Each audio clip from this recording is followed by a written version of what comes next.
эгерде жаңы жылды арагы жок тосса, жөн эле семейный праздник кылса, эгерде мындай намахрам кыздар менен балдар аралашып олтурбай турган болсо, анда мындай олтурган боло берет. Бул деген окшошуу эмес деп айтты. Анткени эгерде арак ичсең окшошуп каласың. Эгерде жанагыдай никеси жок эркек аялдар чогуп отса окшошуп каласың. Бирок андай арам иш болбой туруп эле жөн эле жаңы жылда семейный кылып, праздник кылып койсоң деп ушинтип айтып атат да.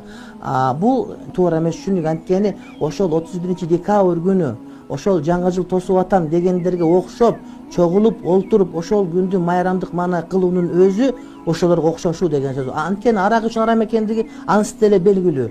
Зына кылган ансы деле белгилүү. Бирок эмне үчүн 5-декабрда эмес, 15-декабрда эмес, дал ошол 31-декабрда отурганың ошол күндү улуктап аткандарга кошулуп атканың, демек ошолордонсуң деген хадис ушуга туш келет. Хадисти түшүнгөндө толук түшүнүш керек. Адам